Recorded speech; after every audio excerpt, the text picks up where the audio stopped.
Hello and welcome everyone to episode 207 of One Piece at a Time, the One Piece read-through podcast where we read and discuss 5 chapters of the One Piece manga each and every week. I'm your host, Derrick, and I'm joined by my wonderful co-host and freelance letterer, Brandon Bovia. How you doing, Brandon? I'm doing pretty good. I'm, of course, freelance letterer extraordinaire, Brandon Bovia. And, Derrick, how do you feel about side stories? I'm for them for the most part because, surprise, here's a backdoor pilot for one Oden at a time or something like whatever you want to call that. Oden piece. Oden. There we go. Oden piece. Seriously, if Oda really wanted, he could flesh this out into a full scale manga. Yeah. It dawned on me while I was reading this set. It was like, here's a little storyline. Oh, here's a little storyline. Here's another little storyline. Here's all these little stories all kind of happening concurrently. All these little things where, like, you can clearly tell that he wants to tell some of these, but like, we got to move. And this flashback is not short.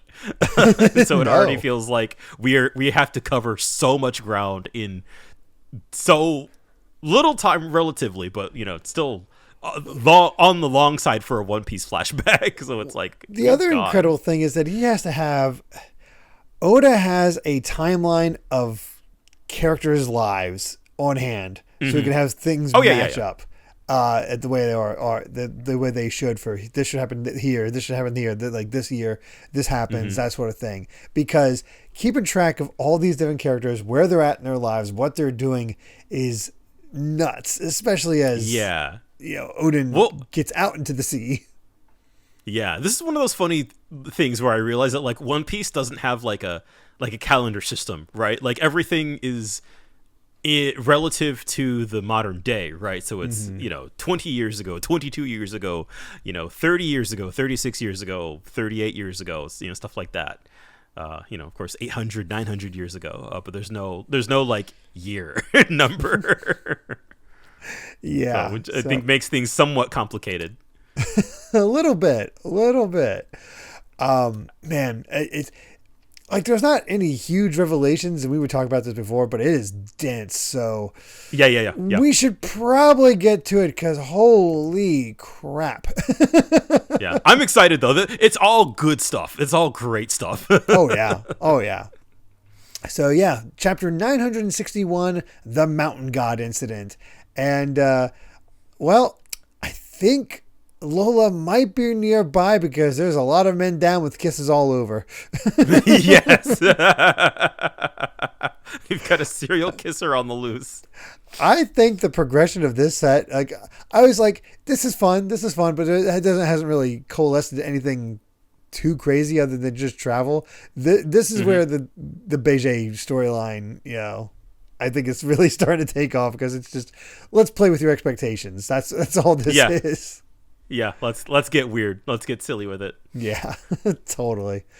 But not so weird is that there's a giant boar wrecking the capital. It's not good. They are just yeah. It's all Kinemon's fault. Kinemon sort of accidentally pissed off a god.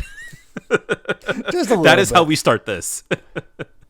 And Oden's immediately like, okay, give the board to me. He's like, no, this I'm going to get a platinum for this. I'm going to pay off debts. I you just win that fortune. That'll all help me out.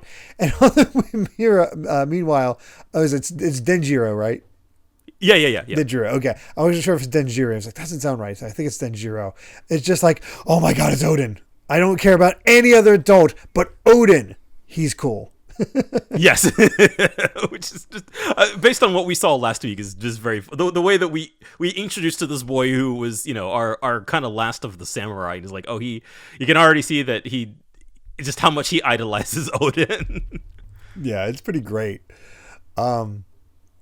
And while the other people are just like, oh god, the only time the mountain god ever comes down into the human settlements is when one of its children's been abducted. So did somebody actually do this? It's like, and there's got like a priest guy. It's like, white boars are the agents of God, but any incidents are so long in the past that many people today believe it's just a folk superstition. So we must calm the mountain god's anger. Find the white boar, the young white boar, and all the while this thing's just tearing through, and you get the notification they're calling out, oh, it's gobbling up people, houses and all. It's like, oh, it's eating people. Oh no. Yeah. Yeah, they're like, somebody help, my daughter's in the belly's boar. This is a nightmare. Like, this is just like a straight on again. I feel like at some point One Piece just started having kaiju attacks, and it has become a regularity now. And all of a sudden, the guy that Kinemon robbed finds him and is like, hey, you're the boar napper. It's like, well, you Kinemon now like, hey, you're the boar napper. It's like, you boar napped it after us. Take it back to the mountain. That monster's coming right for us. It's following the piglet's scent. So we didn't think it would actually happen. But my two buddies had the scent of the boar in their clothes, and the mountain god ate them. So it's like, oh. And apparently Otsuru too.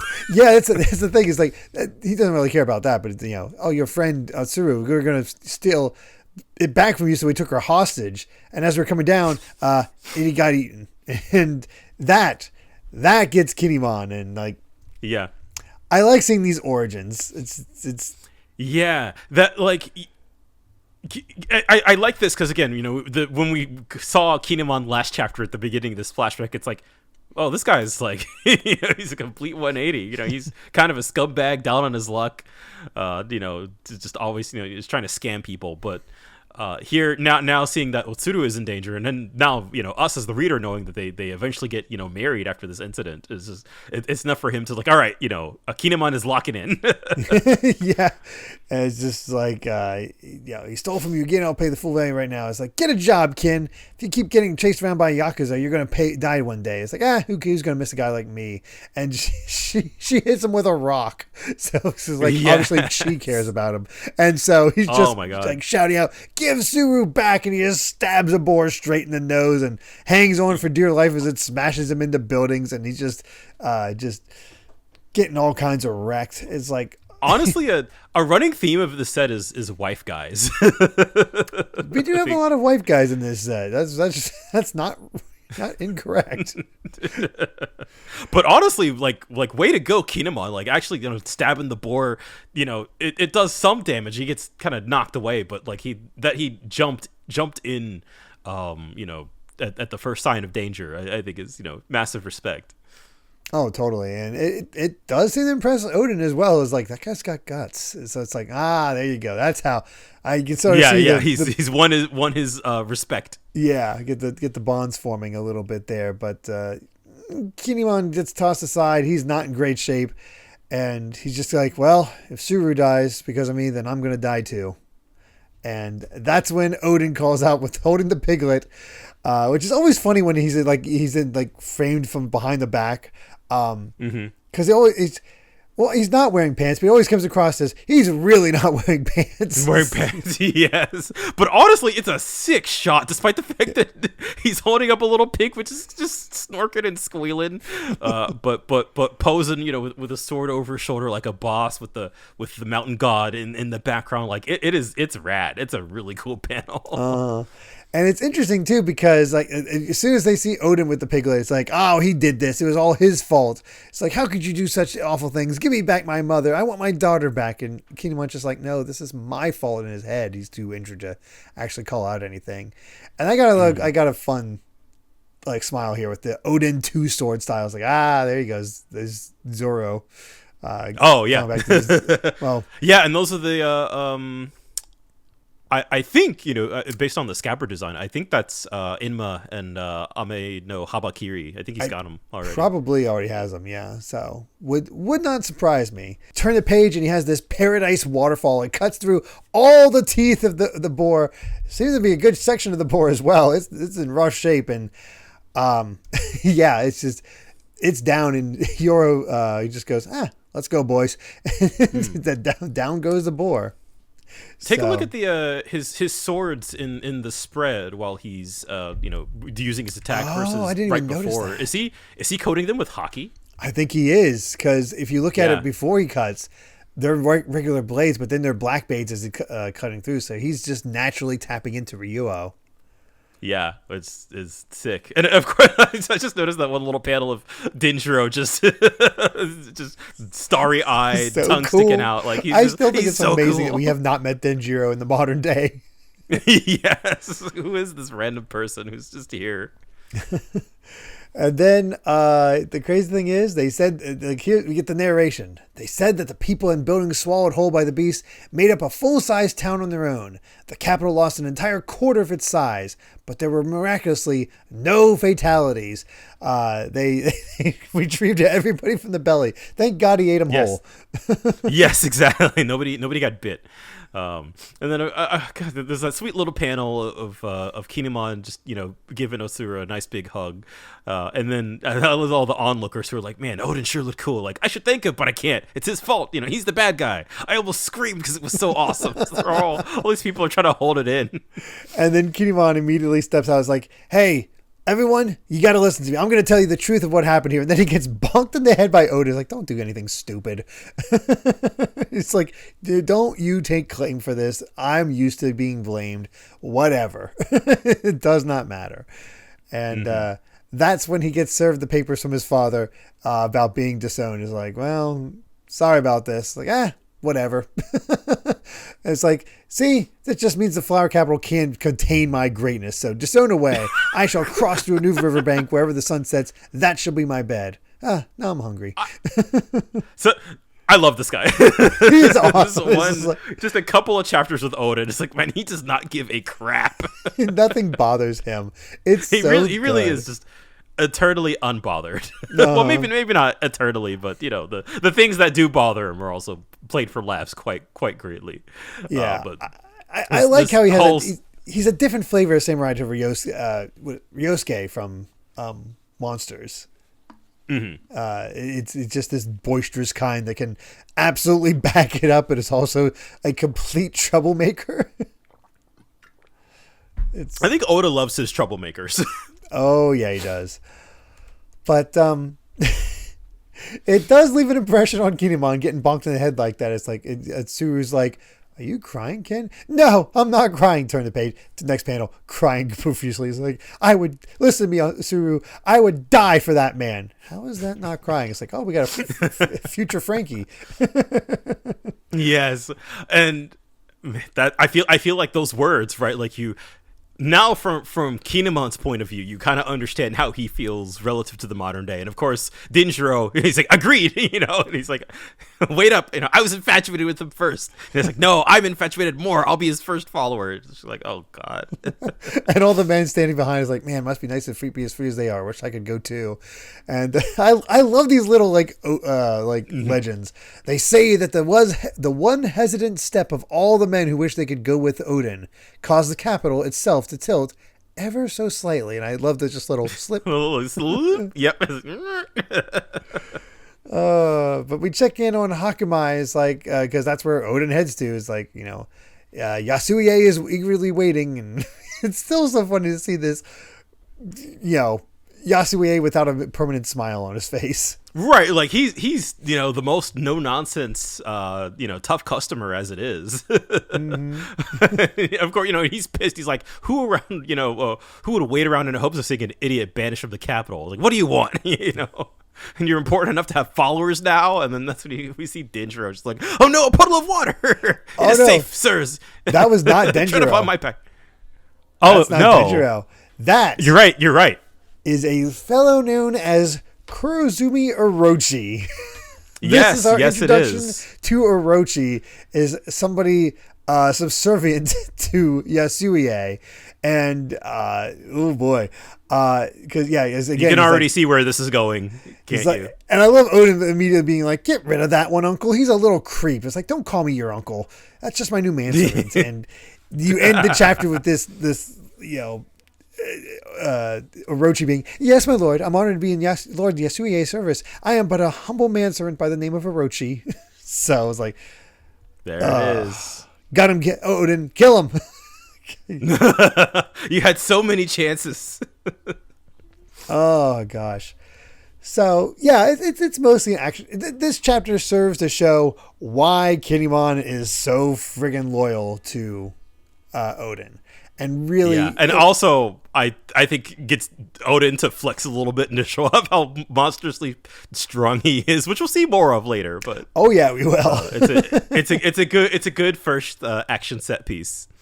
I like it. It's again, you could see this as the start to a its own manga, like its own spin-off manga, where it starts off with focusing on Kinemon stealing the pig, having the whole thing go down, and then here comes this Oden, which you've heard all these things about, and then as he's like stepping up to the board, then you get the background. At age this, he did this. At age this, he did that from the previous chapter. I feel like there's like, you could totally reorder this and expand upon it to make its own like 50 chapter manga. Yeah, definitely. I feel like that is maybe kind of a shift, because this is the first kind of major. I say major flashback because Big Mom's wasn't that long. No.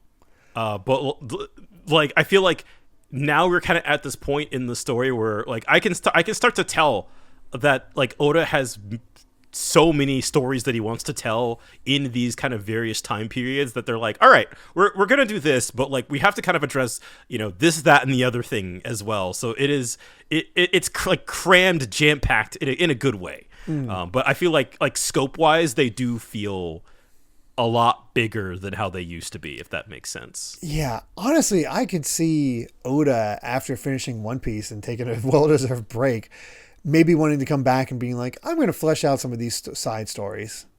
Just expand the world of One Piece with these characters. I think so, yeah. I like it makes me think, if this is what we're getting, just imagine what's on the cutting room floor. Right. It's Oda obviously loves this world and has proven to be a strong enough writer that he doesn't need Luffy there in order to make a good story. Oh, yeah, 100%. So, yeah. Yeah, and that the scope is so broad that there are so many things happening at once. We don't need them. Nope, don't need them. But hey, do we need an SBS? Because we certainly got one for this after this chapter. So let's see what we got. What kind of questions we got this time? First up, Doflamingo kind of gives off the same feeling of Spider-Man. Is it just me? And Oda goes, I understand. However, Spider-Man has only recently become popular in Japan. At least that's my impression. The look of Doflamingo's eyes is actually based on a look that was popular when I was kindergarten. I found an old picture I drew from those days of Kamen Rider Super 1, and I think that is probably where I got my inspiration. I love the look of those eyes, and it actually has a picture from the SBS of Kamen Rider Super 1. And yeah, you can actually see the shape of the glasses for Doflamingo is exactly the same. Is Kamen Rider Super 1 the very first Kamen Rider, or is it? No. Okay, I wasn't sure. Yeah, I don't know where. I just know it's from the Showa era of Kamen Rider, so it's one of the early ones, but I couldn't tell you which one. This apparently, looking quickly at a wiki, the 7th series. Okay, yeah.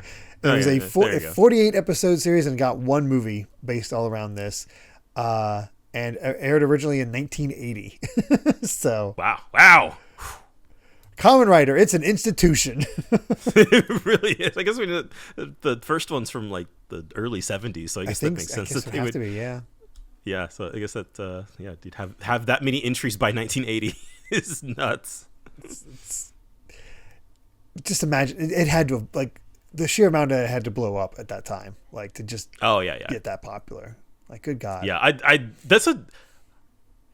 never would have thought, other than the obvious, right, of how much influence Kamen Rider has on One Piece. But I guess Oda's a child of that era, so it makes sense. In the same way that like hearing him talking about Akira in the SBS last week, I was like, oh yeah.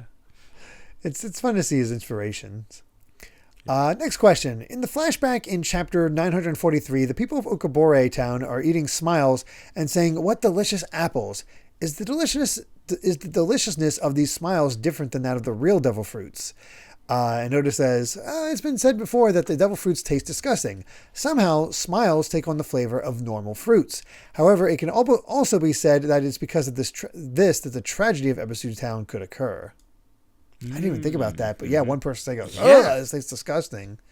Yeah. Devil fruits are supposed to be terrible, so if it's like, oh, if it tastes good, then something's wrong. Yeah. So I didn't even think about that, but it's a good piece, yeah. And finally, I love seeing Nami in a kimono, but I'd rather see her without her kimono. And this is not from our usual pervert. Mm-hmm. Oda responds. Oh no, there's lots. Oh yeah. Oda says, I understand. She would say, "Oh my," as you unravel her obi. This is a common scene in historical plays, so I actually wanted to include a scene of this as well. It ended up being too difficult to integrate it in without the story becoming too messy, so I sincerely apologize to everyone. As a mangaka, I have the power to bring to life the dreams of my readers, and I will continue to polish my skills to that end. Wait, no, that's something Sonata would say. Never mind. That's funny that he says that. That will come up later. Oh, really? Yeah. Not in a major way, but he found a way to put it in. He was determined. Yes. All right. Well, let's go ahead and move on to chapter 962, Daimyo and Vassals. And this might be my favorite cover. Yes. From this whole set, because found the Navy chasing a drunken vacuum kissaholic, and I forget the girl's name, but I forgot too. It's the girl Frankie kissed to say, "Oh, you're threatened by a little kiss. It just shows how naive you are," and swoons over him, and now she's become addicted to kissing and just kissing all the Navy men. It is. And I love Vito in the foreground. Just I'm just gonna stay away from that one. That's not for me. Damn, Frankie. Yeah, right. Got that magic kiss. I hope this doesn't awaken something in me. Right. Certainly awakened something in her. Yes. Oh my God. Anyway, back into the flashback. And Oden has already declared that he's leaving Hakumai. And there'll be less ruckus, but things will get so boring. It's like, understand there's a monster living in Curry. An ogre by the name of Ashura Doji. It's like, it's time for our next one. And, all right. Of course, Yasue is like, Curry's the cancer of Wano. Even Lord Sukiyaki cannot control it.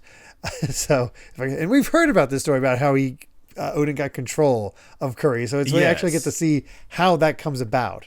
So if Kuno escapes the Curry, the authorities are powerless to get him back. But if he doesn't have the strength to survive, only death awaits him. It's so lawless, it might as well be another country. And Oda's like, cool, sounds fun. Yeah. Maybe I'll take a tour around Wano. It's fun. It really is just kind of like he's just traveling. He's walking around the country like, all right, let's see what happens. And as he's leaving, they show his room, which... it's just a complete mess. He has a table embedded in the roof and in the ceiling, I should say. It's a complete wreck. It's like, how does he turn a living space into this state? It's like, no, this is just a natural disaster. It's like, you're too soft on him, Lord Yasue. So, yes, I feel like that may be the problem. Maybe. But here we get some intrigue because it's like, wait, the money's gone? Yes, I put it right here in the safe. And that's when our little toady Orochi comes up. It pains me to say this, my lord, but I did witness the act. I saw Lord Oden slipping the money into his sleeve. And then, of course, immediately one of the people is just like, I knew it was him. So this is how he repays us. Unforgivable. And Yasue just thinks to himself, but Oden would do it right out in broad daylight. He wouldn't hide this. You sure, Orochi? Right. Yes, I apologize. I was too afraid to stop. And Yasue just sort of stares him down like, huh. Well, it's also interesting too that like even at this point where he's kind of a follower of Oden, but like just kind of ratted him out or tried to rat him out for something that he didn't do. Yeah, it's so easy to put blame onto him. So he's just so confident he can get away with it because he has this huge target he can just paint on it. And as we can see, most people will believe it, but Yasue kind of knows what Oden's all about. Right, yeah. It's like, that's not Oden. So I really like, again, to sort of, I think a really interesting aspect of this flashback is we kind of know in, broad strokes how all this has to turn out. And so we're kind of seeing all these little pieces being put into place. I love this next sequence where it's time to gather vassals by complete all right, accident. time to gather our party. Because Oden leaves Hakamai, heading for Curry, and he's just like, how long are you going to keep following me? And they're just Kinemon and Denjiro is just like, for as far as you'll go. We really love you, man. And I love the ongoing gag of this, that it's just like, ugh. Yes, this face like is a very it's I feel like it's become a very popular meme face, particularly a couple of usages that we'll get to. But yeah, I think it's just he's like, I think it's the reaction, and then the people going, oh, he does not like, he doesn't like that at all. But of course, so he kind of warms up to them. It's like, what are you doing? We're your servants. We're guarding you. Get under the roof, you idiots. Get out of the rain. And they ask him, I'm like, what are you doing? Well, I'm keeping a journal. Apparently, voyagers overseas write them every day while on their ships. And so we start getting excerpts from Oden's travel notes. So, in brilliant way of fast-tracking things on Oda's part. In Ringo, we met two hungry urchin brothers. They tried to make money by dancing, but the townsfolk were cold to them. It turns out to be Kikunojo and Izo, who are, I guess, were brothers, now siblings. Yes, now siblings. Yes, despite appearances, Izo, I think, is still male. Yeah, but that is also a cool reveal that they're related. Yeah, I honestly blanked on who Izo was. I'm like, Izo, which one's Izo? Because I honestly, but just by appearance, I thought Izo was just a different name for Kikuno. Like I thought some stories going to happen where something happens to Izo, to Kikunojo, and Izo just takes Kiku's name. Mm-hmm. But I completely blanked until we get to later. It has been a while. Yeah. It has been a while. And I'm like, oh, that's right. Yeah. But they were... It's a bit of a pull. Sons of a traditional dancing school, but when their father was arrested, the family split apart, and they gobbled up their Oden and started crying. I was like, I didn't say you could eat. Oh, it's adorable. But then in Kiwi, we came across a monstrous creature that cut the hair off both the living and the dead. It turned out to be a little freak who sold brushes made with hair for a living. He tried to go after my hair. I forgot about this. And once I wallowed him, he started following us. Kandro, and that's the origin of Kandro. He stole hair. Yeah. He was persecuted for this in the past, and if you ask me, he deserved it. So what a wild origin for Kandro. He's kind of on that freak level. A little bit. More of a freak than I thought. And then this one made me laugh. I was like, oh, we're doing this. So deep in the forest of Udon, rumor spoke of an infamous bandit who kidnapped women, beat men half to death. But it turned out to be the genius ninja Raizo, who quit the Kosugi clan's Oniwa Banshu after Kuroichi turned him down. So his horrible luck with women just goes all the way back this far. I almost wonder if it's Shinobu that got turned down by, or something like that. I would believe that. I would believe that. I could believe that. Yeah. We have not seen Shinobu yet. I honestly was curious about that. That was another prediction. It's like, wait, does Izo become Shinobu? And I was that desperate to try to place it. Right, trying to place where things are. Like, where the heck did this Izo come from? And then, of course, Ruby and all that. Yeah. But then it's time to check on Curry and just see old school Ashura, who's definitely way older than we realized, and kind of badass. He has his booze, and he just decides he cuts off the head of a snake and pours its blood into it. It's like, what the heck? Yeah, God. He's like, wait, hardcore. Oden's in Curry? He's got the Shogun's bloodline. I want to kill him. Capture him and bring him to me. If I hate anyone, it's the high and mighty. So he's the strongest in all of Curry. And and it is wild just seeing everybody come together like this. Some are friends, some are foes, again, some are completely different personalities. And you see all of them eating. I love how the common thing is like they're constantly eating Oden. They just love that food. That is his signature. And but they're eating, and it's like, where did Oden go? He went south to fertilize nature. Wasn't that yesterday? You know how he is. He vanishes for a day or two on a whim. Wait, south in the direction of Curry. Oh, crap. We know what he just did. Yep. And of course, Kinemon's like, I swore to give my life for that man's cause, and I let him go into battle without me. And they arrive, and it's like a, just in mid-battle, basically. Yeah, actually, I think when they arrive, it's already over, because you cut to Oden's notes. It's like, when I broke through the gate, I was met with the stench of death, blood, and violence. It felt like I'd stepped into another world, and all of its hostility was focused on me. And all they were facing him down is like, you're allowed in, but any who try to leave are killed. Those are the rules of this place. What a cramped life. This is no place for people to live. Tell your boss a samurai is here, and they're all facing him down. Don't leave. That happens to be my least favorite rule. And then they catch up to him. He fought for a day against the entirety of Curry. And they find him sitting on top of Ashura with arrows embedded in him. And he's looking a little rough, but he is victorious. I love these feats from Oden. The way that you're just selling just how ridiculously cracked this man is. In a way, it kind of reminds me of like the trials of Hercules and stuff like that. Very much so. Yeah, it honestly it feels very mythological in that way. It's just like how over the top and how larger than life this man was. Oh God! I love how Ashura is just like, just kill me already. I can see the future and I got nothing to live for. It's like, hey, do you still love me? Then lend me your wisdom and strength. I've decided these worthless hooligans need me as their king. So it's like he conquered them. So, and this is the famous feat. Oden rounded up all the lawless ruffians in Curry, and with his considerable strength, turned that hellish wasteland into a place worthy of being called home. Only he could do this, and he did that in Curry. And that's the guy with Onimaru. The Shimotsuki Ushimaru, I think. Ushimaru, something like that. Basically, the part of the family that the family that also went to Zoro's hometown. Yeah. That's Zoro's lineage. Yeah. Even though I don't think Zoro actually came from that town, he just showed up there, as far as I know. That sounds about right. Yeah. I love how Suru's checking up on like their progress and whatnot. So yeah.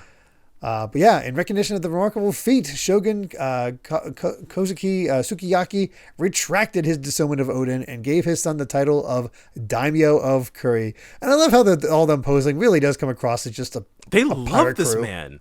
Yeah, it's a pirate crew, and it's like, I feel like it's Oden's presence is sort of giving all of these people like meaning to their life, and I feel like it's just one further step in establishing in the present why all these people just like want to dedicate their lives to this man. Yeah, and it pays off too, because it's like, oh wow, Curry's actually a proper region of Wano. I can't believe it. We've worked so hard. That's our Oden.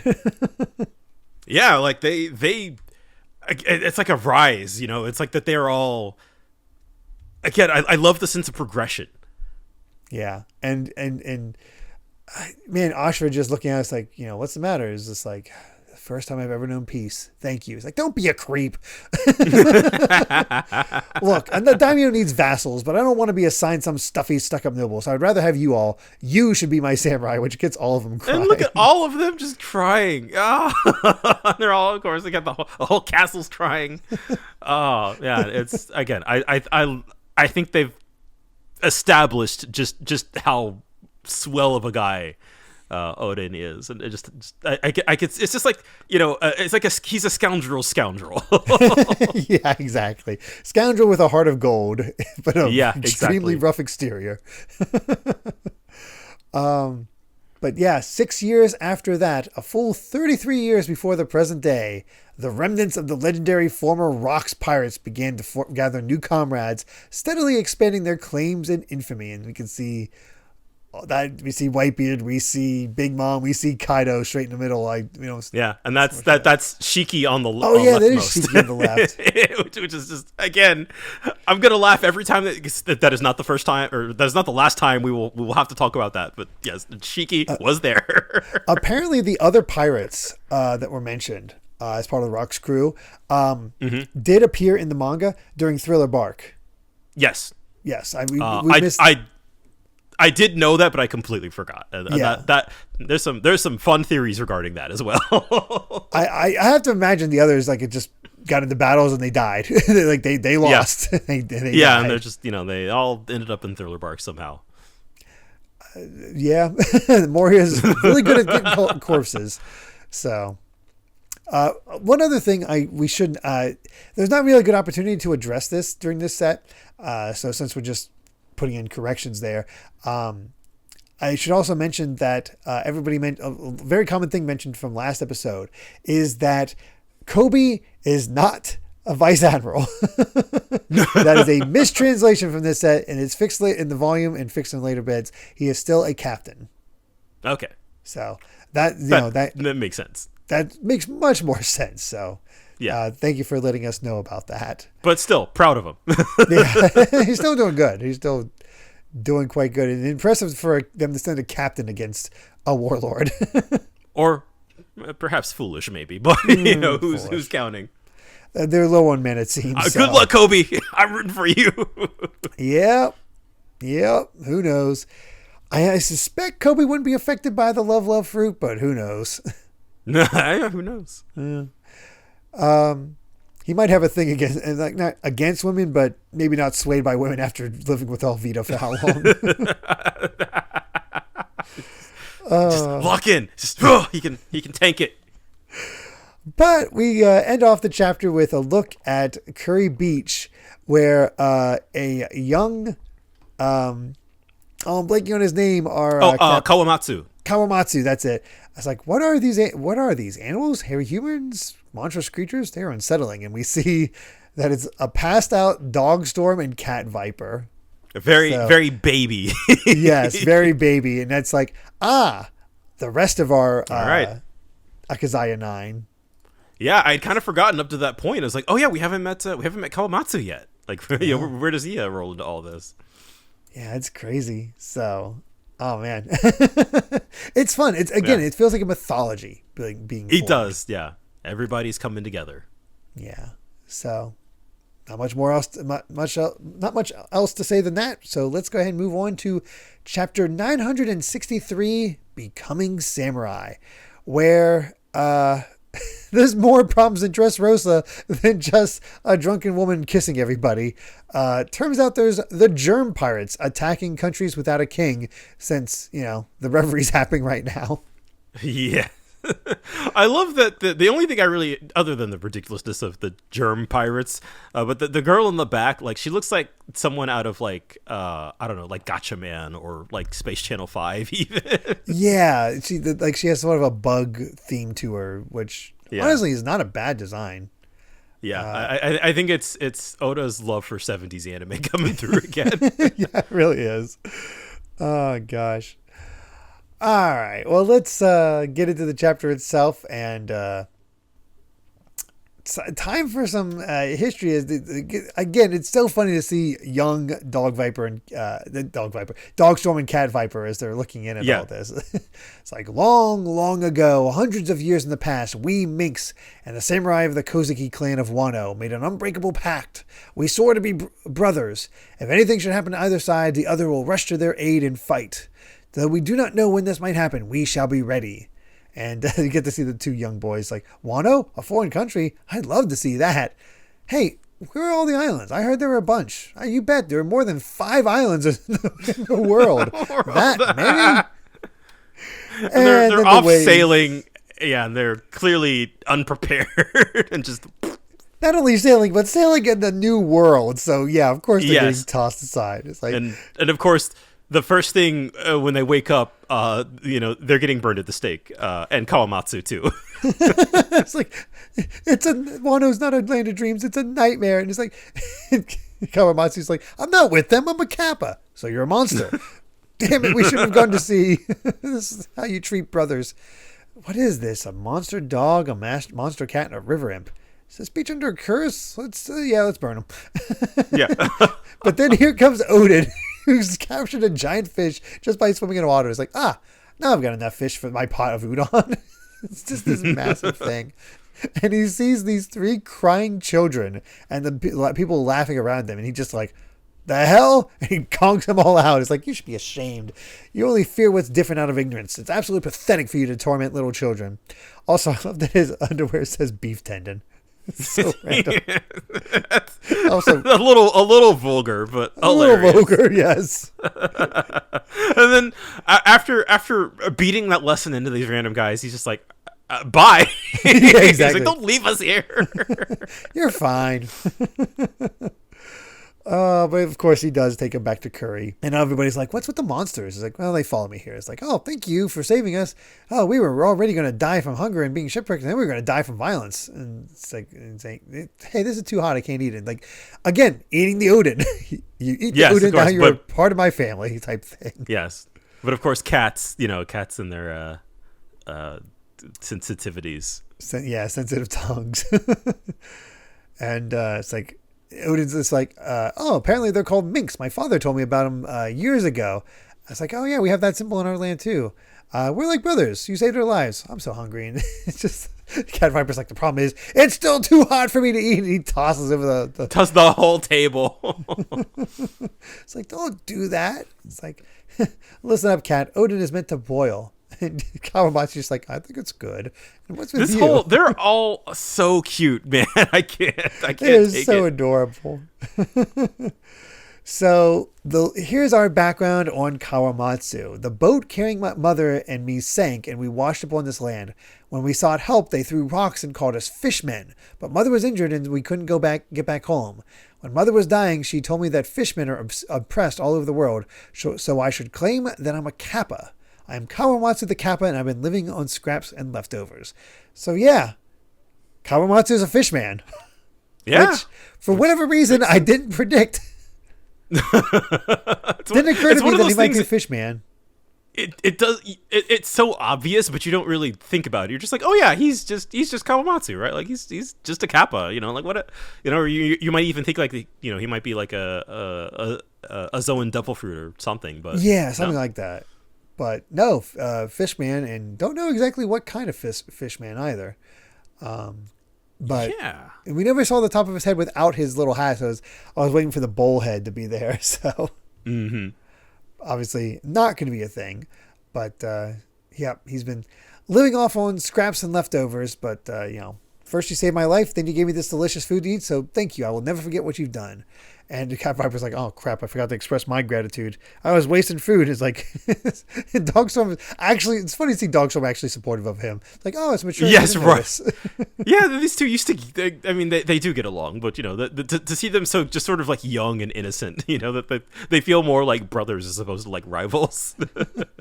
So, Cat Viper starts eating it off the floor along with Kawamatsu. But it's still too hot. Yes.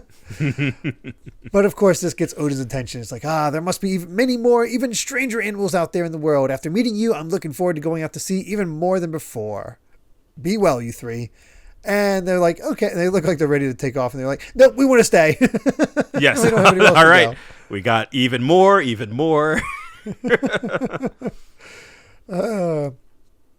I guess it's just in your nature to attract others, but more importantly, we've got a money problem. You lent money to Orochi our money again, didn't you? Why would you help him? He might be on his own now, but he was still one of Yasu's men. I can't just abandon him. And Orochi just causing trouble this entire time, like just the way with him and his money. But I think they're going off trying to steal.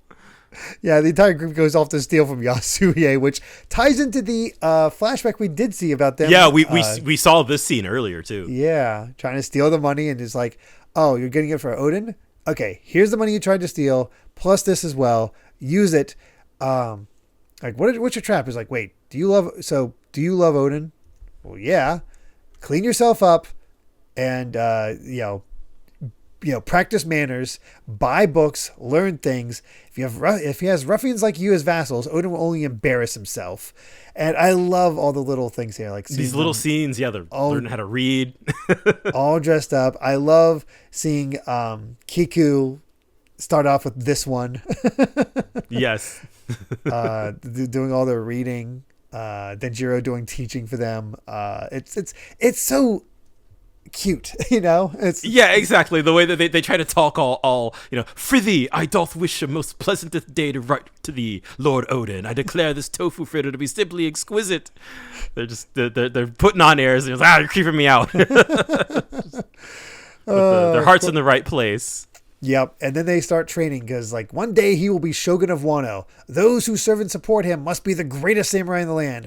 Not only must you protect your liege, you will do the same for the capital and eventually all of Wano. You will be our guardian deities. And it's a cool scene to see how hard they trained to get to this point. Because 3 years later, 30 years before the present, at the flower capital, everybody's like, oh boy, the daimyo of Curry is bringing a procession. Let's make sure nothing gets stolen because, all of his vassals are common thugs after all. So, we'll see what happens. And I love how he tamed the boar, has the stitches along the side just to show how's that boar alive because he got cut. No. Oden literally cut it in half. It's just sewed back up. But the group from Curry arrived, and it's like, what the? Look at those samurai. Were Lord Oden's vassals always so gallant? It's like I almost didn't recognize them. And they look so cool. I just realized what it was about why Kinemon was blonde before. Mm-hmm. It's the punk stylings of Japan. I think so. It was him, like, he dyed his hair to be more punkish, and so now he let it go, and now he's actually back to his natural black hair. Yeah. So that makes sense. That's pretty good. That's pretty good. Yeah. Look at my guys all cleaned up. They look good. Yeah, they really, really do. Although even I also just realized, like, Raizo's face used to be more normal. Yeah, it's funny. The older he got, the bigger his head got. Yeah. What happened there? Who knows? Oh gosh. I love how Izo has, like, because I was still so confused. Like, why are there 10 Akazaya of the Akazaya 9? Right. But then, of course, we know what happens with Izo. But I like how Izo still has the lipstick, but still comes across as, has a bit harsher features. But even at this point, more Kiku masculine. is like, she is. Yeah. She is all feminine. Yeah. One brother transitioned and one didn't. Yeah, there you go. But it impresses everyone so much. They said the weight of their arrival upon gathering the Watchers was so great that it caused the capital itself to sink just a little bit because they forgot to breathe. So it was like...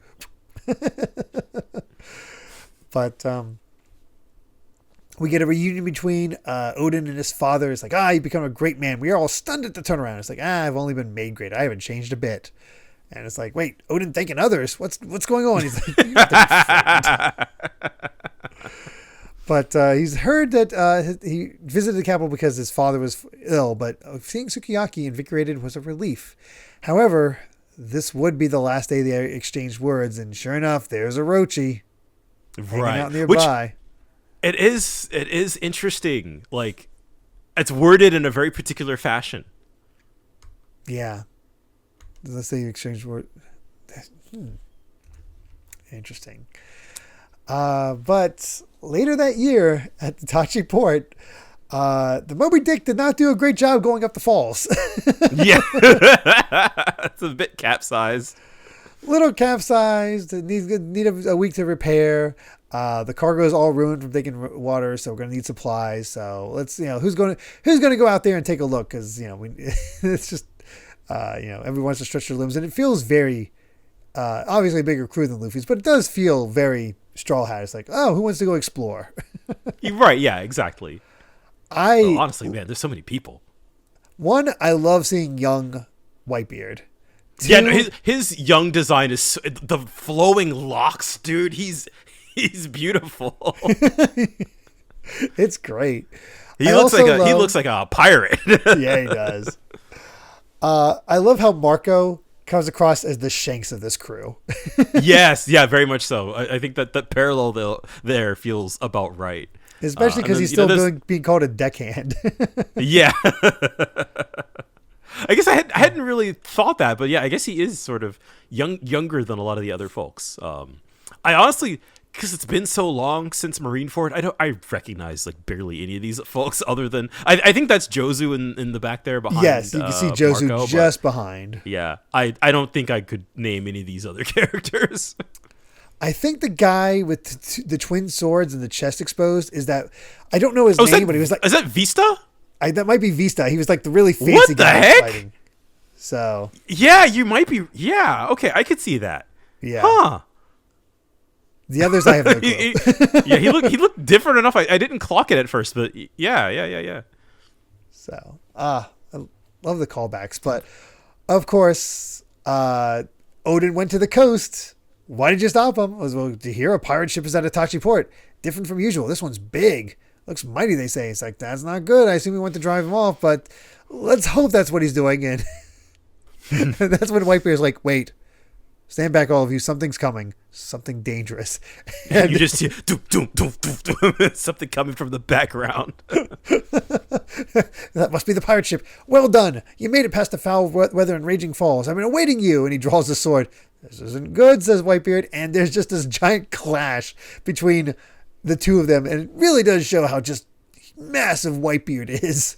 Yes, but that also, like, you got the hockey lightning coming off of just the fact that, like, they're able to, that Oden is going toe to toe with Whitebeard, like, in his prime, you know, like, this is sort of youthful, full power Whitebeard, and he's just like, ha ha, you know, my name is Kosuke Oden, I do not know who you are, but I ask you, let me ride on your ship. And it's so weird to see Whitebeard so taken aback. It's like, what the hell?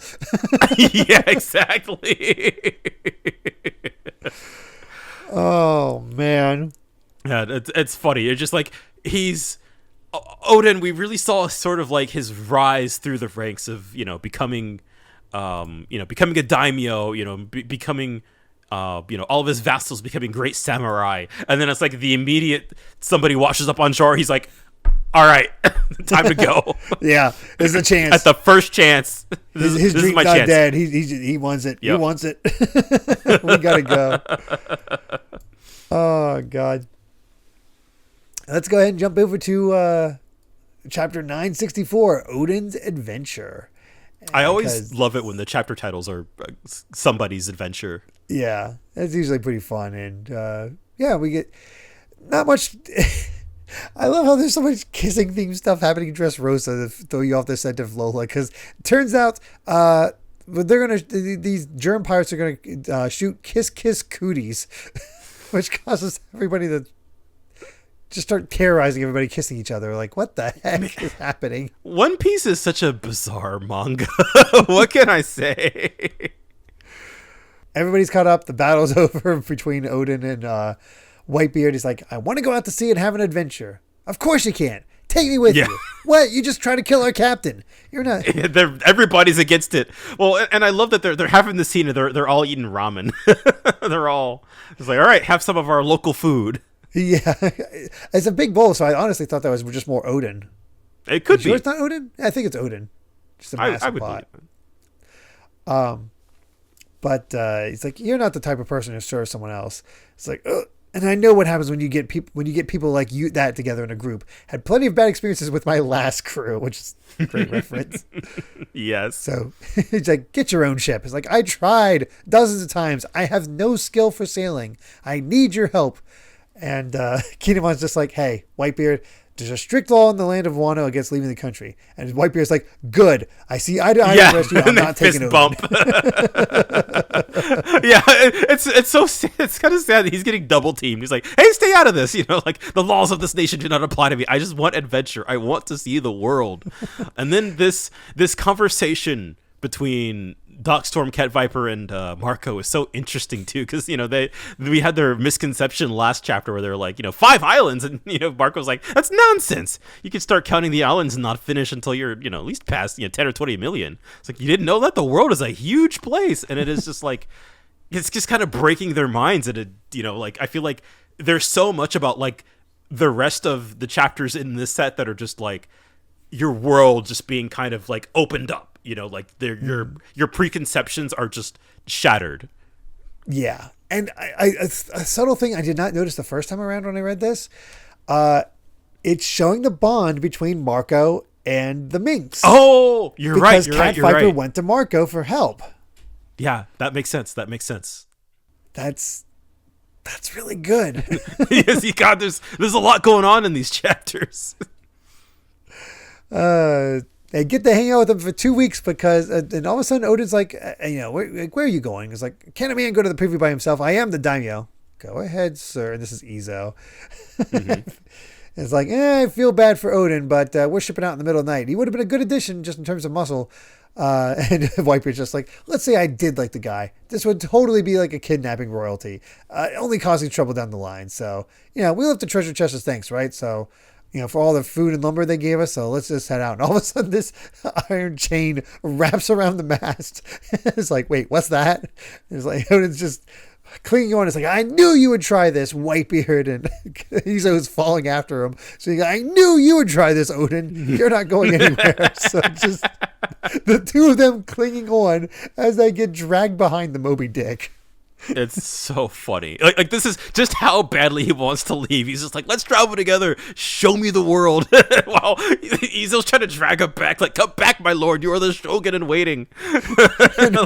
Marco is immediately like trying to undo the chains. Like, all right, so long. Go home. And then Whitebeard's like, wait. Pull up the one who grabbed him onto him, but only that one. And they launch over the falls. It's like, hold on tight. Worry about yourself. And that's when they all find out that Oden's missing and Whitebeard's ship is gone, and Izo and Dogstorm and Cat Viper.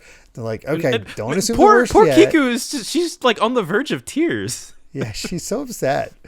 I think there looks to be this nice bond between her and Denjiro as well. Yeah, and then there's Kinemon freaking out in the background. Yes. But they're searching the entire country for Oden, but of course he's not there, and he's basically getting keel-hauled. Yes, just getting bonked on the rocks and just, just drowning underwater, basically, to the point that, that Izo's like, pull up Lord Oden now. He's going to drown. And so we have kind of this ultimatum from Whitebeard here, where he's like, you saw how many times I refused him, and he still made it out to sea. So we're going to play by my rules. I can't just let a dangerous man like him step on board. It would be exposing my family to risk. If you want to stop him, talk him down. You have 3 days.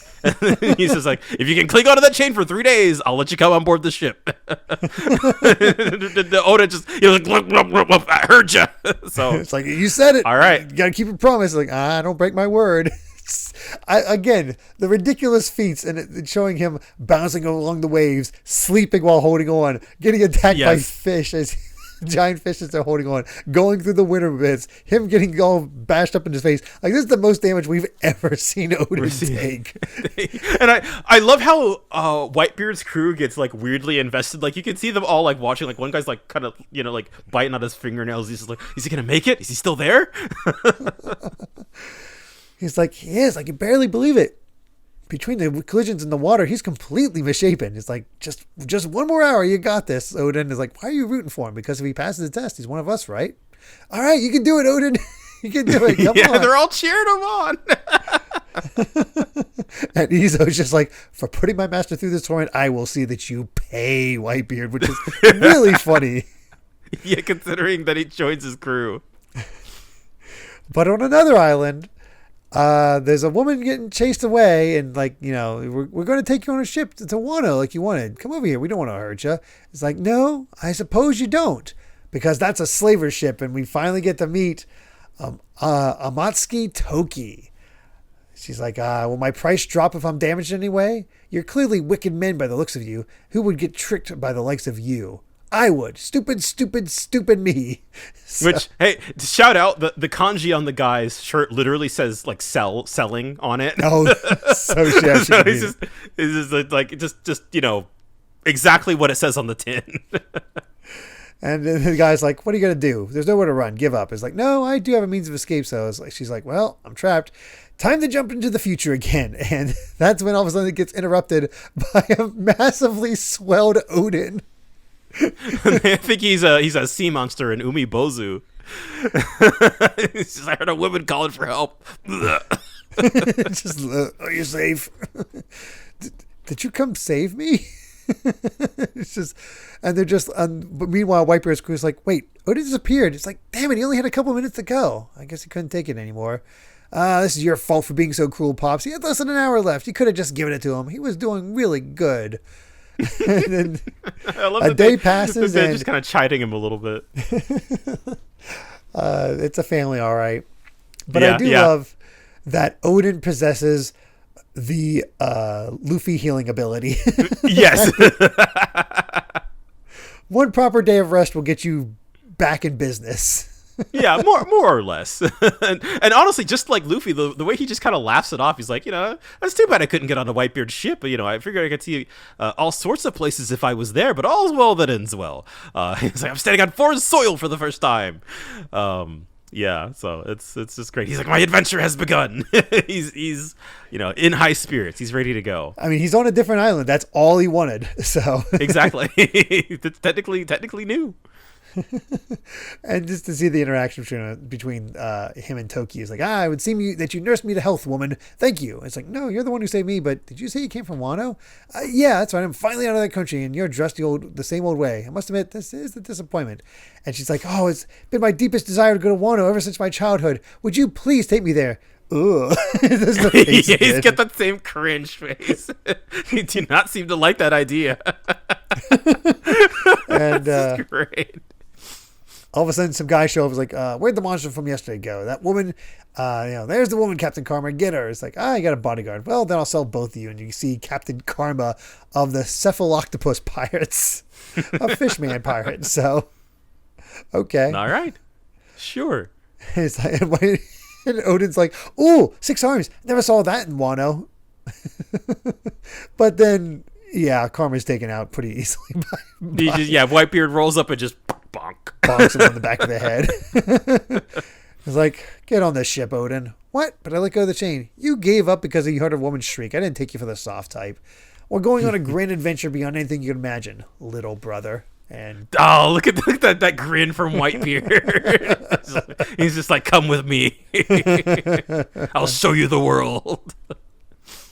And they're all celebrating him and doing the whole heroes cheer thing, launching him up. And that's when they find out that he finds out that Dogstorm and Cat Viper were there because they hid away. So they wanted to sneak aboard and see what was going on. It's like, we knew what you were gonna do. And Whitebeard just looks at Izo. Is like, weren't you gonna pay me back for this, or make me pay for this? It's like, and he's like, are you gonna toss me into the sea first? If I feel like it. Again, I like the begrudging respect between the two. I think. Yeah, and then escalating on the bit, the Whitebeard talking to Toki. He's like, "Who are you? My name is Toki. I'm hoping to travel to Wano." And he just does like, you do not like that. Why does nobody want to go to Wano? Nobody wants to go to Wano. Poor Toki. So she's just like, I will do anything. Just let me stay here. All right, as you wish. And I love how Oden, enemy attack. Oden, we haven't plundered anything yet. He just cuts the ship in half. He's so, I've never seen a pirate so enthusiastic. And just the way his world is just like, his mind is being blown, or he's just like, I've never seen this place. I've never seen anything like this before. And he's like, wait, we have to scout it out first. But he's just always going headfirst into everything, and it feels like he is living his life to the fullest now that he's finally getting to go on his adventure. He's finally living his dream, and honestly, the way he tackles each of these islands really is like Luffy. It is, yeah. I feel like he's got that sense of adventure in him. Yeah, it doesn't matter what it is. It's a new experience, and he just wants to see it. So it's fun. Yeah. And I, again, from his writings, it's like ideas. Everything was new and different. Every day my old illusions were shattered. Everything surpassed my imagination. I was so small. I only knew a tiny piece of the world. Anything could happen. And then we get an interesting bit of lore from Toki. My age? Oh, I'm 26 years old, but I was born about 800 years ago. Just a little bit of tidbit. When was the lost entry? 900? Yeah, so that would mean she was born when it ended. Born when it ended. Okay, very interesting. What's that have to do? I'm trying to make a connection because he keeps having stuff right around that time. So what the hell happened? But maybe that's why she's trying to get to Wano, because it was actually a free territory. So who knows? Yeah, I feel like there's any number of ways you could kind of interpret this. But like, I guess that's the interesting thing about Toki is that like, and we talked about this with sort of the first flashback, talking about, how, Kaido rose to power and all of that. And it's just like, she chose to die where she did, despite the fact that she could have escaped. Yeah. And so like, to me, it is interesting to think about like, what was she looking for? Did she find it? And, like what was she setting out for? And why did it take her 800 years to come to this place specifically? Yeah. That's its own. Like, she could have her own flashback within a flashback. Yeah, exactly. I mean, that's the Void Century, man. It's just that is just the mystery of all mysteries. Seriously. Oh my God. But we end things off in another sea where Shanks and Buggy are looking a little perturbed that Whitebeard keeps getting articles about him when they're the ones raising all the ruckus. It says they've got a new samurai from Wano and he's a real wild man. And we end off with a look at Roger. A samurai from a closed-off nation. I'd like to meet this fellow. So now we've got Whitebeard, and now we're gonna get Roger involved, which is just exciting. I love seeing these men in their prime. No, it is the coolest thing. It is maybe the coolest thing about this flashback. Oh gosh, and it's still so funny to think of Buggy as part of this damn crew. Right? Yeah, he is the most out of place here. Only one more chapter left. We're actually breezing through this rather quickly because there's not a whole lot to discuss. It's just a lot happening. There's a lot of storytelling, but yeah, I feel like there's not. I feel like it's when we're jumping all over the place and we got all of those like crazy lore revelations to theorize about. Yeah. But like, no, this has just been like a really solid time. Yeah, just focused is the best way to put it. It really is focused. This is Oden's story, pure and simple. But chapter 965, the Korazumi clan's plot. And we leave off Beige's story for now with enough ruckus. You're going to get us spotted too. He's already taken out these these germ pirates, which is good on you. Yeah. Beige's pretty awesome. Yeah. Let's wrap this up in his own weird way. But of course, he's writing about what the world's like. It's like, the world is made up. Getting into the chapter itself with Oden, it's like the world is made up of 4 major seas and one very long, narrow sea. And from what they say, the world itself is as round as a dumpling. What a mysterious thing. Compared to the rest of the world, Wano is so tiny. Where were you born, Toki? He's like, I don't know. Only that Wano was my parents' homeland. So she wasn't even in Wano when she was born. She's just trying to get back to where her parents were. So there's nowhere else for me to go except Wano.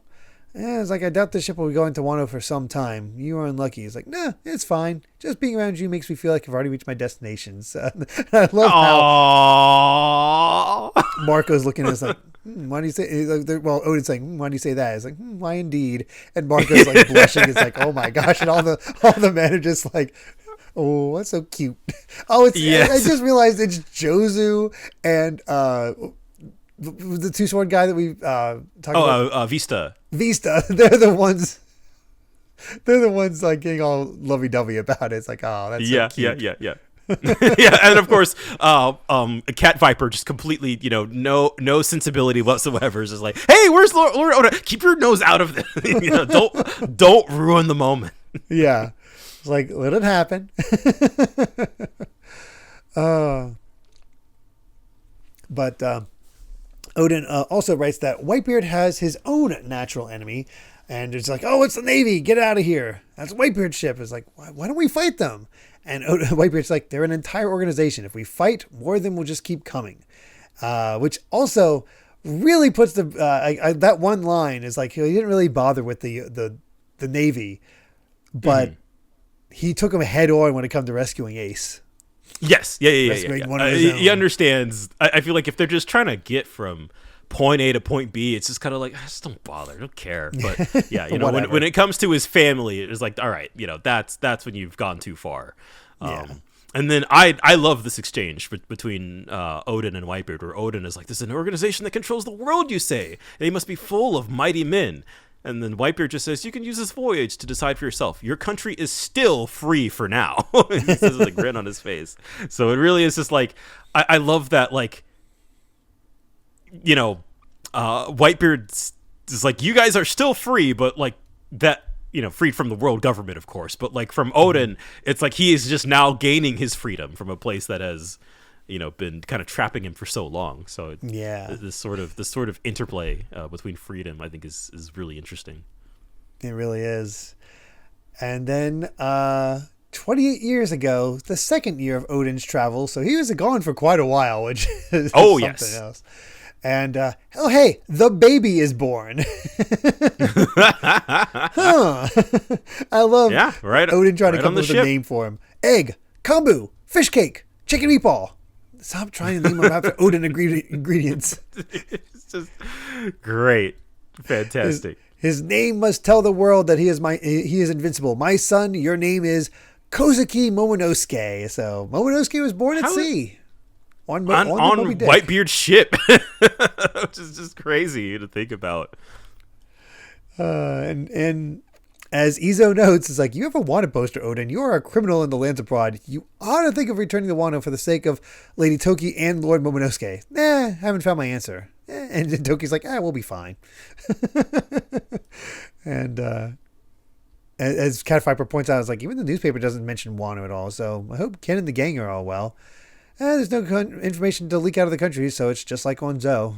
So yeah, this ragtag bunch where he ended up with 3 of his vassals along with him is just kind of cool. That's interesting. Yeah, it is. It's interesting how these relationships all end up playing out. And again, we sort of established like, oh yeah, Marco kind of has a relationship with the Cat Viper and Dogstorm and stuff like that, but sort of the Kozuki being Whitebeard pirate connection. It's just like, I love just how much of a kind of a complicated web that it is. And I love how more time passes. Like, wait, you're making divisions? Well, we've got more people now. What do you think about splitting up into 5 divisions? Great idea. I want to be a leader. Me too. It's like, it's like, Whitebeard's like, I'm putting you in charge of the 2nd division. Or not really all that. Do it, because he's getting ready to do it. Like, he doesn't like that. Yeah.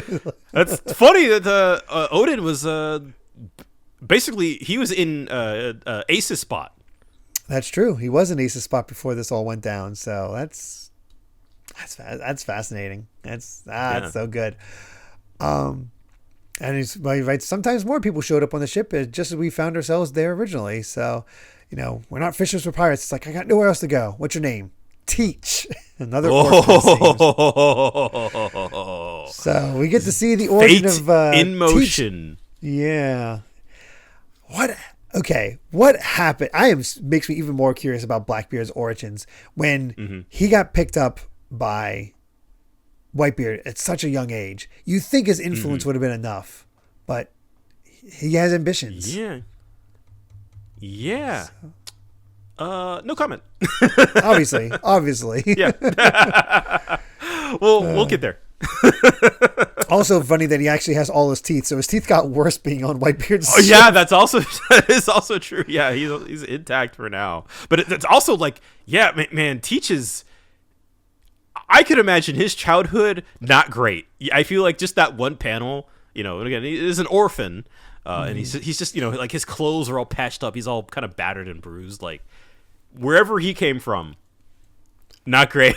Yeah, it's not so good. And we're 8 years before the modern day, so he's like this. He must be around 30, probably about 35 or so, maybe close to 40. I think Otis said at one point, but yeah, I think he might be in his 40s, but I don't. It also strikes me how much he looks like villain of Fishman Island.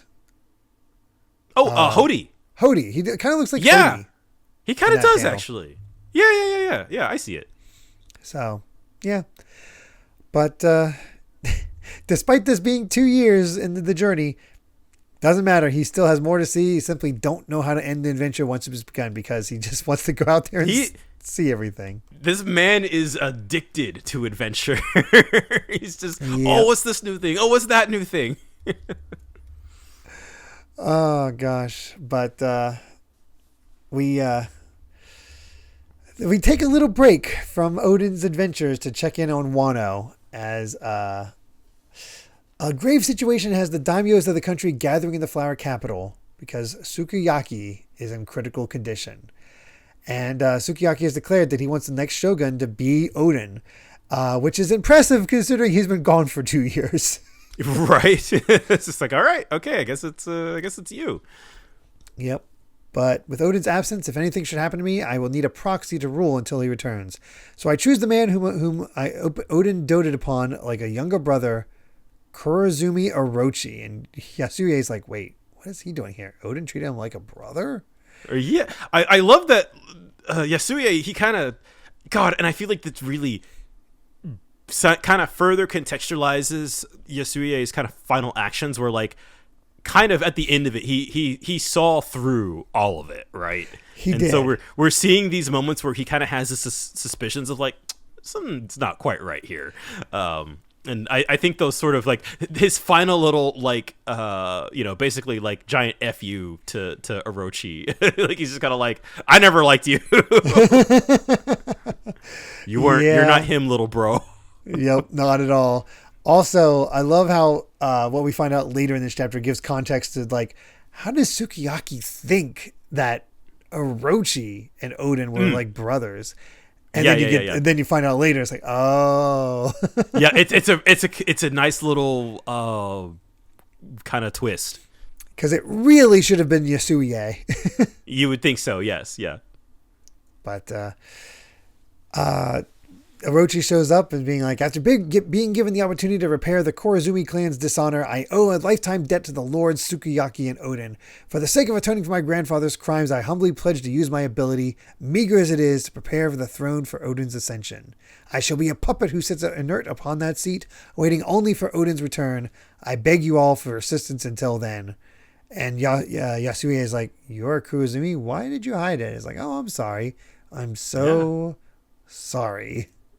Kind of getting a little bit of an indication that, and it said that apparently they're a dishonored clan. Yep. Time for a further flashback as a great storm is happening and near a graveyard, and we got somebody playing on a shamisen. And it seems to be a fortune teller. It's like, I can see it. A vision of the future. You will be the shogun. And God, I love the design of this. Like, yeah, this like random person completely out of nowhere. He's just like crazy. It's like, who are you? And it's like, you mean to tell me you're not aware of what happened to your grandfather? Orochi's like, I don't know. He just committed seppuku. No, he was killed by the Kozukis. And Orochi, not corrupted yet, is being like, he must have committed some crime. What does crime even mean in a squabble for political power? He who stands at the top writes the rules, and just like that, a crime is no longer a crime. The previous shogun of the Kozuki clan did not sire any children. He had no heir, you see. The 5 daimyo clans who served Kozuki were restless. Who would be the next shogun? Each of them harbored hope that he would be the one, but your grandfather was prepared. Prepared to poison all of those rival daimyos, that is. So. Before we move on, kind of because a fun bit of trivia, and there's kind of no other good place to put it. Now that we're seeing all of the names of the 5 daimyo of Wano, all of these last names all have the word moon in them somewhere. Real? Oh, other than Kurozumi. Of course. yeah. So Shimo Tsuki, U Tsuki, Ama Tsuki, and Fu Getsu. Those all moon. Which just raises the damn question of frickin'... Yes. Why am I blanking on his name now? Inaru. Oh, yeah. And I feel like knowing that that little bit of that cover story we saw of the very, like, the very Japanese-looking guy who made the automatons and sent them to the moon, that whole thing. So... I didn't even think about that. Oh my God. Doesn't that feel like that's a little bit related? how is a Neru going to come back to this story? I am waiting on pins and needles. Whenever that happens, I'm like, just give me the, like, I don't even know if he cares, but just give me the lore. Like, I don't even know if he knows anything that's happening, but he's like, hey, check out this thing I found out on the moon, and I will not be the last time I'll have to talk about that stuff. Oh my god! But yeah, and also it was around this time that I noticed that like we saw it with Toki for sure, that her kimono just has like moons on them everywhere. Like if you see it, once you see it, you can't unsee it. That a lot there's the moon symbol is on a lot of the sort of official clothing for a lot of the sort of, you know, daimyo families. Mm-hmm. So, you know, just one more little cork in the conspiracy theory board. So crazy. We'll see. We'll see. I love how you don't even have an answer for all of this. No. I know a little bit more. Like there's some stuff from like, this is relevant to things that we will talk about during this arc. The very sort of moon specific stuff, I'm just kind of like, Clearly Oda's doing something with it, but you know, we'll see what it is. Yeah, we'll see. Continuing the story, one after another they vanished, seemingly perishing in a civil war. The shogun, anguished by the death of his loyal daimyos, took sick from stress. The plan was working, but just when it seemed as though his ambitions would be realized, the shogun's baby and heir was born, Kozuki Sukiyaki. A cursed Sukiyaki, not only did Kurozumi fail to become shogun, the plan came to light, and your grandpa was forced to commit seppuku, and the clan was cut off from power. Lands, castle, titles, all confiscated. Everything was taken. The Kurozumi name was lower than dirt. The clan was tossed out into the street, belittled by all. And whose fault is it that you live in poverty? Whose fault? And Orochi's like, it was Sukiyaki's fault for being born. That's right. If it weren't for you... if it weren't for him, you would have been shogun one day. And of course, he imagines himself. And I love how his imagination is basically how he does act as shogun. Yeah. This is pretty funny. It's like, that's right. Regret, a curse upon him. It's like, hey, you for the curse? Who I am does not matter. I have been out of the country. It's been a terrible ordeal. But just look at my face. And it changes into a beautiful woman, and then into his face. It's like, wait, that's mine. It's like. And here's where I was like, wait, what the hell is happening here? It's a power conferred to me by something called the clone fruit. Huh. That is also one of the other fun aspects of getting flashbacks this far back in time, is that we're seeing previous users of devil fruits that we already know. Yeah, so whoever this person actually is, and who knows that the old woman face is actually what this person looks like. Yeah. It's impossible to say, but they do die at some point, and the clone fruit leaves Wano somehow. Yeah, and leaves Wano somehow, and well, I mean, I guess when I guess because it my brain farted and I forgot that we had the whole like, oh yeah, the devil fruits take on whatever fruit is just kind of like, you know, just kind of whatever's nearby around. So yeah, I guess they would have just whatever it got out of Wano somehow and eventually into the hands of Bon Clay. That's so wild. Yeah, I this is an aspect I really like about seeing this far back is just, you know, some of these devil fruits, you know, they've gone a ways, you know, they've kind of had journeys of their own, and especially this one where it's like, as we're about to see, like it's very crucial, right? Like it's very important. Yeah, and another subtle thing again about Oda showing how different people use devil fruit differently. Unlike Bon Clay, this person doesn't need to touch her face. Oh yeah, they're not touching their face in order to change their appearance. I thought about that too, and I thought it weird, and so now I'm wondering, is it just like if they just have that much more control than Bon Clay? Yeah, that could also be it too. Because does this person touch? Orochi's face at any point? I'm looking at it. They have their hand out front, but at no point do they touch their face. I think they're strong enough.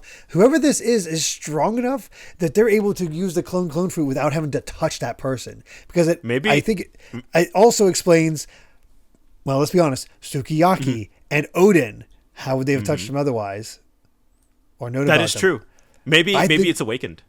It could be awakened or some superior form. Either way, it's a very advanced application of it, which is, again, it's really cool to recontextualize devil fruits that we already know. Yeah. So, and this person is the one who gives Orochi the Orochi fruit, basically. Yeah, I think it's the snake fruit. Yes, I think you're right. But of course, this is enough to have Orochi be like, "Yeah, I'll do anything." Yeah. And he says, "Then gather money and produce weapons. The craftsmen of Wano are highly skilled, and that's a tool that can be leveraged to gain a massive backing power." And then, so what have we been seeing him doing? Getting money. And so yes, that's his exact next step. Is my name is Orochi. The rest of my family has fallen ill. Work for me here for me. Is Orochi's gone missing, and the gold from the safe is gone as well. I'm sure that's just a coincidence. I'm like, really, buddy? No, really? Here we go. Yeah, and here we are. Even with Oden, it's like, I remember you working for Yasu, and he's just like, you see, I owe Lord Yasuya so much I can never ask him for money, and Oden's like, say no more, I will lend to you. And here we have it, just please a little more. I need money, sir. Again, I can repay you. Please, money, and just more and more and more, and Oden is just.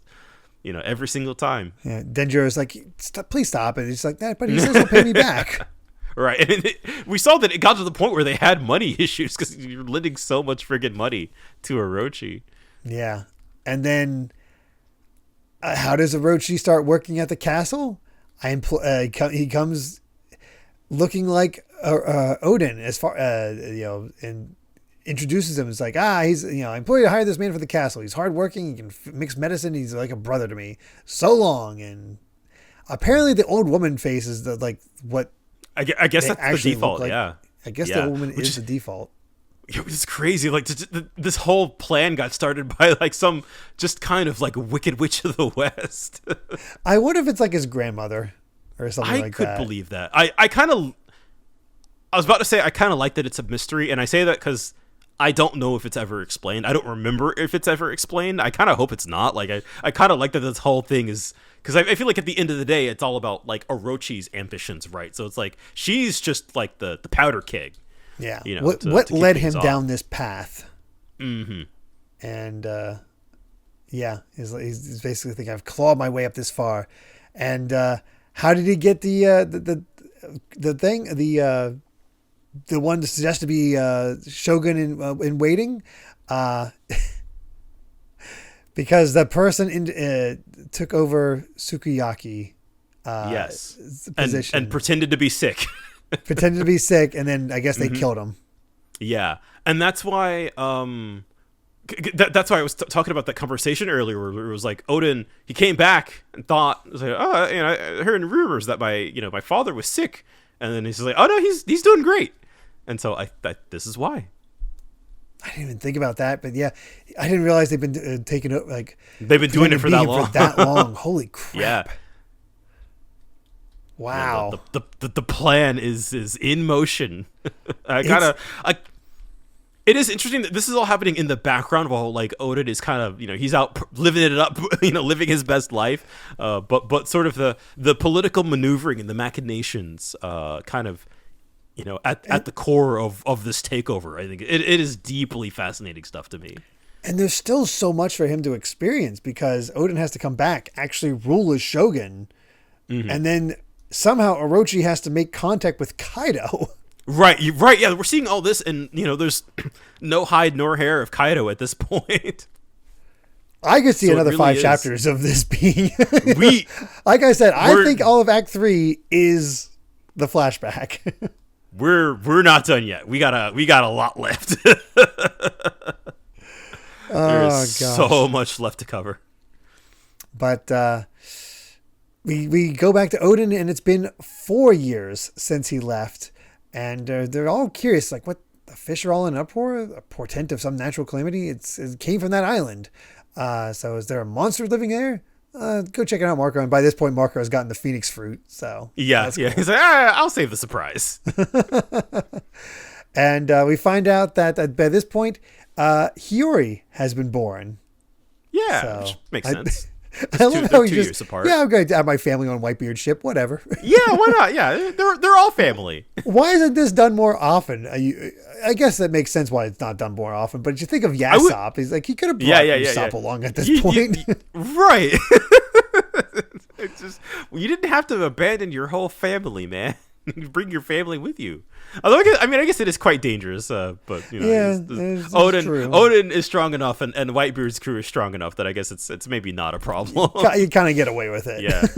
Also, I love the build up to this reveal though that they make land. First we had the fish going awry, and they're like, no way, even the wild animals are running. Like, what in the world is on this island? You turn the page, and you've got a silhouette of Roger like grabbing some guy by the neck. He's like, at least bring Garp or Sengoku with you. The rest of you are no fun. You're like, oh my god. Yep, that's just how strong Roger is. And Buggy spots that Whitebeard's ship is off on the far side of the island. It's like, and Rayleigh's just like, oh, we just fought one battle, Roger. It's been ages. And Shanks is just eating chocolate and just laughing it up as he's like, I love how he's wearing both of Roger's hats. Look at the spread on this crew, man. They look so cool. Had a fishman on his crew. Yeah, and of course there's Crocus again. Yep. Oh man. It's fun to see more and more of the crew as time goes on. Yeah. Also, not that it needed to be said, really. Roger's jacked. Good lord. Oh yeah, he's a unit. He's huge. I didn't realize I guess it's hard to tell because of the perspective, but he's like taller or as tall as Rayleigh. yeah, and I love how the animals are disturbed on all sides. Like Whitebeard makes landfall, and the birds are getting disturbed. The birds are disturbed their way. Yeah. So it's like I feel like they're building up to this confrontation. I love all the meanwhile while they're having this conversation. Ken Rogers has got this poor vice admiral by the neck, and he's just like, I guess we're gonna have another scrap with Whitebeard. You can only risk death while you're still alive, and my end is nigh. This might be the last time we'll ever meet Whitebeard. Man. Oh, I cannot wait to see that. That is a brutal cliffhanger. That is a knowing the next couple chapters, like oh my god. Well, that's the thing we have with Oden. We have him sort of form a bond with. We have to have him form a bond with Roger. Go back to Wano, reign as Shogun, and then have Orochi team up with Kaido, and then have Wano. Maybe even show a little. No, that's not during Oden's lifetime because having Ace wash up on Wano. That's right. But yeah, have and then whatever the plot was that took care of that actually killed Oden, which again seems impossible. Right? Yeah. Like how did this man? I guess you could.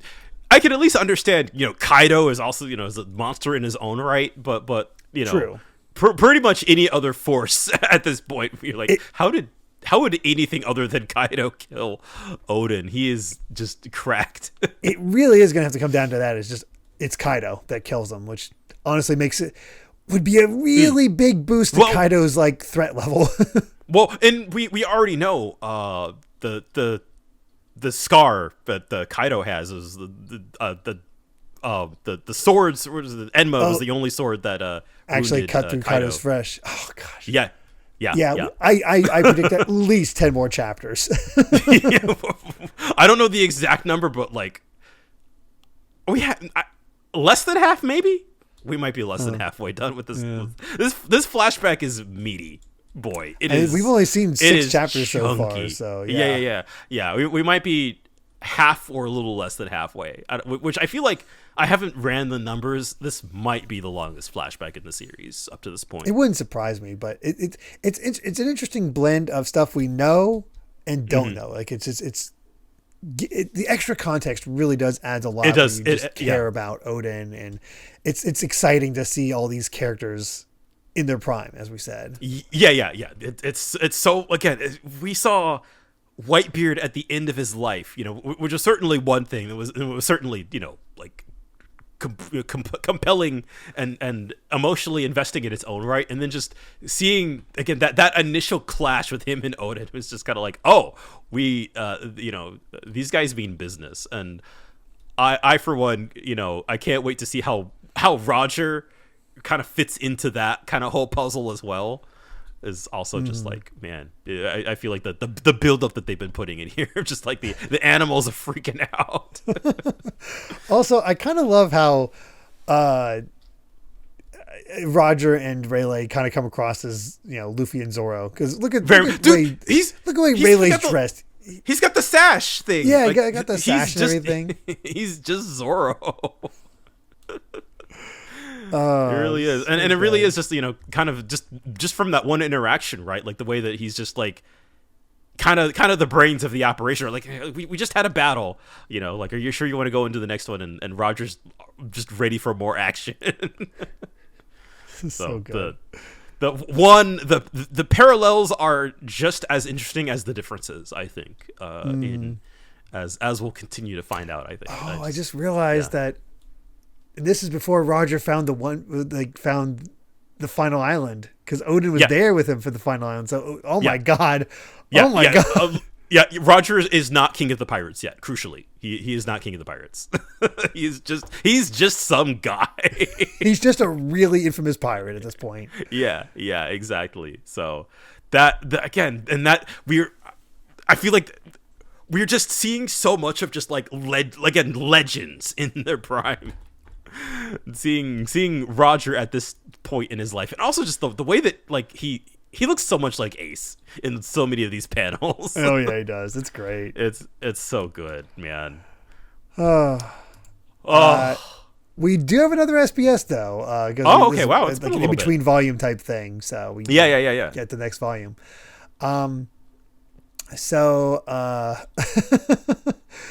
First question.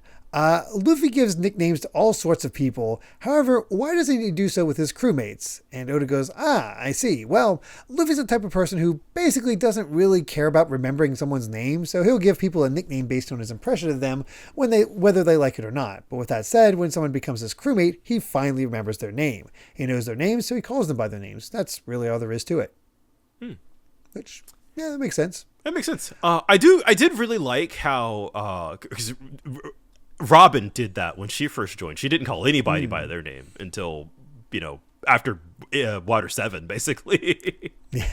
And so kind of having that distance and having that gap closed as she finally, kind of calls the Straw Hats by their names, I think it's so good. Yeah, that's a nice, character moment. Oh my gosh, breaking. This is, wow, we finally got the reveal. Just in the SBS. Question. I've heard the D in Will of D stands for Debiso. Is that true? Do you know what Debiso means? Fortunately, I have a note about this. I'm gonna guess like a chubby. Debiso means protruding belly button. Oh, okay. Oh, I was close. You were close.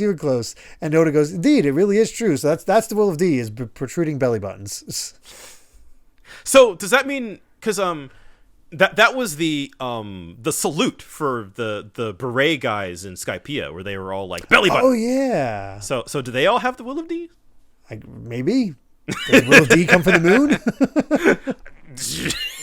At this point, I would believe anything.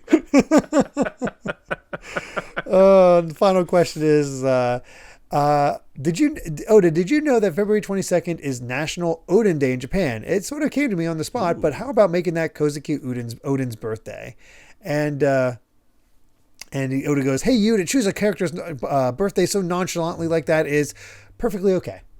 So there you go. There you have it. Hey, it's his birthday month. Yeah, we're in Oden's birthday month. How appropriate is that? Yeah, actually, yeah. Well, the timing. So that is our SBS and that is our set. And man, yeah, right. Like, I feel like it's not as mind-boggling as last week was. Like, last week was just bonkers. If you love the lore of One Piece and the sort of the side stories and the B plots, like, and the way seeing the world in a broader sense, and just kind of like everything kind of just feels a little more effed. And then, you know, of course we had like the rocks and the bounties and all that fun stuff. This is just like, I feel like Oda just cramming in so many little narratives, just so many little micro stories that all kind of build up into one bigger story. Like, it is. But don't feel rushed. We got enough chapters that we could introduce to all the vassals. We don't need lengthy introductions for them. Here's just their setup and how they became like, okay, yeah, you get it. You see Oden's strength of personality through Kinemon, that you don't need to have like a lengthy. I think what does it for me, kind of in hindsight now, is like the way that we kind of see, like, there's like a beginning, middle, and end. You know, like, it's just a very sort of basic story structure, but like we're seeing characters at their starting point and kind of where they end up. And sometimes, you know, where they end up, like, they reach their end point within the flashback, and for some, you know, you can kind of infer, oh, they're here, but we know that they end up here somewhere else in the present time. And it's just like, we're just kind of doing that for a whole bunch of different characters, for a whole bunch of different like little narratives, and just all of these little character details we're learning, you know. Again, all we really knew about Oden and sort of his relationship to the outside world was like, you know, he met Whitebeard, he met Roger, and then, you know, he was there for the final voyage, and so kind of seeing how that is starting to come together, and seeing that kind of contentious relationship that he had with Whitebeard, and then eventually like becoming his, you know, division second commander, is, again, I just like that. Like, there's so much like character development happening in any one. Oden is just a naturally compelling character. Like, everybody talked him up, and you really do like him. Yeah, I think what does it for me is how much Oda is so good at, like, oh yeah, like this guy, oh yeah, that guy, oh yeah, he lives up to the hype. Like every, and that's what I talk about. Like, you know, we're seeing the legends in their prime, right? It feels like you see just how good Whitebeard is, you know, you see how good Roger is, you know, how good Oden is. Like, it doesn't feel like, oh, you know, like, oh, they're not as. I never feel like disappointed learning more about like this character. You don't feel like, oh, this idea wasn't nearly as cool as you kind of sold it as. It's like, no, you didn't sell it enough. Like, you know, these. And I feel like One Piece is so good at that because it has so many like larger than life characters that you can have these, you know, almost mythological, like fairy tale-esque, you know, backstories, you know, and origins for characters like Oden. Yeah, just completely. And I'm looking forward to more, especially because next week is finally me discovering the thing that apparently got spoiled in Stampede. So. Yes. Our coming weeks are going to be very interesting and very segmented when it comes to the actual manga, because we looked ahead and we have, you know, 5 more chapters of the manga, then we have Stampede, then we have 2 more sets of the manga, and then by the time we're done with that second set, One Piece season 2 is out. Yeah. So we're going to do what we did last time and talk about the first episode and probably have that come out early for everybody, just because capitalize on it, you know, get those initial thoughts out there about season 2, episode 1, and then the next episode be, you know, season 2, the rest, all of season 2, and then finally return. So it's like we're like smack dab in the middle of Wano with some really interesting backstory, but there's all this other media that just happens to be coming out around the same time. Yeah. It's gonna be a busy time for this podcast, and really just like, man, what a year for One Piece. It feels like, and. What's crazy is after that, breaks are off, because I don't know how much of a gap there is between Stampede and Red, and it's weird to think that we're almost already at Red after we finish Stampede. Ooh. I think one will be done by the time we get to Red. So you might be right. I'm trying to think. I think it's the same year. Actually, ooh. Oh wow. Man, I'm gonna have to look up at a calendar, because I think Wano ended like spring, summer 2022, and Red is like August maybe. So it might be like right on there. Oh wow. Yeah, that's weird. There is, there is actually not. This shouldn't be a spoiler or anything. There is a reference to Red in the manga. Oh, okay. It is like right at the end of Wano. Of course, it is a blink and you miss it. Like, oh yeah, and we were acknowledging that, you know, One Piece Red is not, characters and concepts are canon. The events may not necessarily. They're definitely not canon. Right. But it is sort of the manga sort of doing its shout out basically. That's like right at the end. So it's gonna be close. I think we might just be just straight shot. I think. I'm down. Yeah, I'm down. we have so much of it left. It's crazy. All right. Well, with that, I believe we've said all we've wanted to say about chapters 961 to 965 of One Piece. Thank you so much for listening, and you can find more of my ramblings and stream VODs over at BitNerd Games on YouTube or simply BitNerd on BlueSky. And Brandon, where can everyone find you at? I am Brandon Bovia on BlueSky, talking about anime, manga, games, and my job, and yeah, that's it. Nothing to promote. Oh, actually, I completely forgot to promote this, actually, but I am the letterer for this is a Deadpool manga. I don't know if that many people know that, and it's been it feels like it kind of comes in and out like seasonal breaks, basically, I guess. Okay. So it kind of just came back completely by surprise, and I was like, oh yeah, I'll work on more Deadpool. So yeah, it's been a bit of a fun project. It references some manga that I did not think that they would reference. That's cool. Yeah. Going for some deep cuts, huh? I don't know. Well, not deep, but maybe out 18 plus, we'll say. Oh my god. Okay. That's Deadpool. That is Deadpool. If you'd like to help us out more, you can support the podcast over at patreon.com/Derrick Bittner. That's DerrickBitner to listen to the next episode ad-free 3 days early, as well as patron-exclusive bonus episodes. And make sure to return next time as we discuss chapters 966 to 970 of One Piece. So until then, my friends, bye. Remember to take life one piece at a time.